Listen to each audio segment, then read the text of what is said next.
Welcome back, friends, to another video.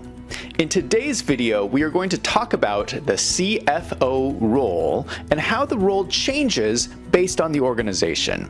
And what I want to do is I want to talk about the three different types of CFO and what are the type of activities that they would perform.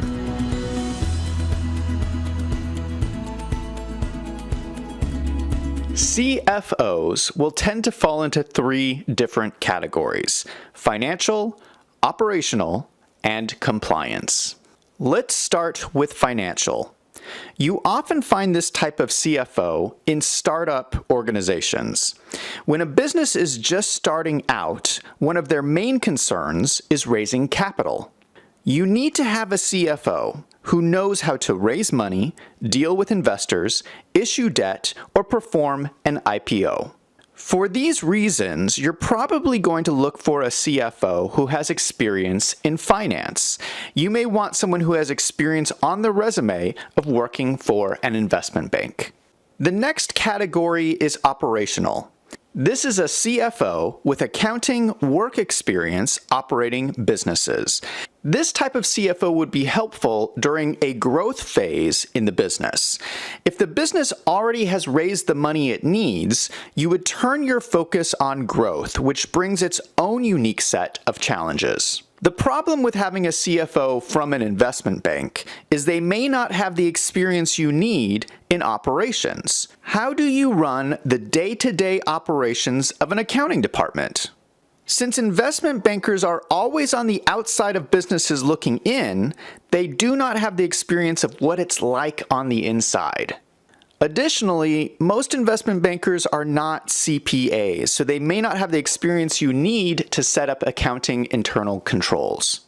Another problem in the growth phase is simply being able to adapt to changing requirements.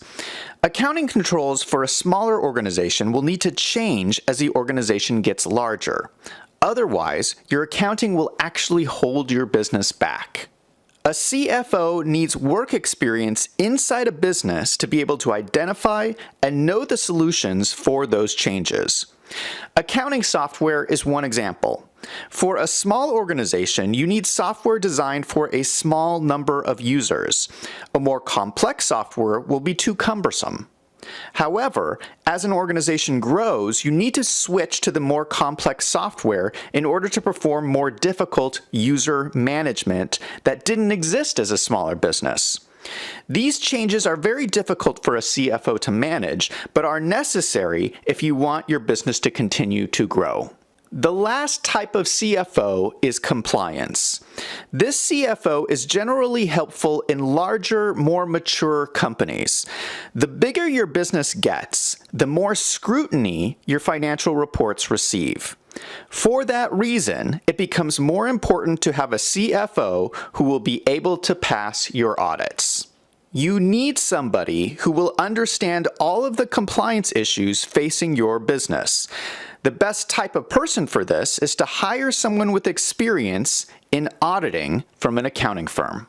Because they have done so many audits and know the types of issues that can come up, they're going to have the experience needed to manage preparing the business for an audit. For example, a business should be preparing for an audit all year long. Auditors look for documentation, so you want your accounting systems to produce accurate documentation all year long and then file it in an easy-to-find location so it is ready when the auditors show up. You do not want to wait to be looking for documentation when the auditors arrive. Those are the three types of CFO, and they generally conform to the growth phases of a business. A financial CFO would be useful for startup organizations.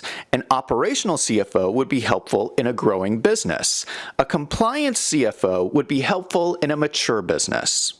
Let me just say here, we are speaking in generalizations in this video.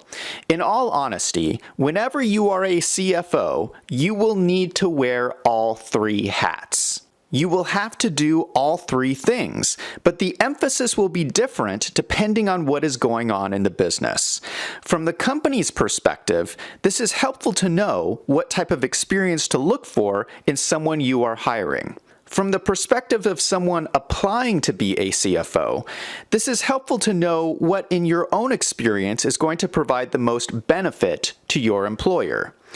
It is also helpful to know, as you grow your accounting team, what areas in your experience you are weaker in, so you can find other members for your team who have that experience. I hope you found this helpful. Thank you so much for watching. I'm Zach from Wolves in Finance. Let's go out and make some money.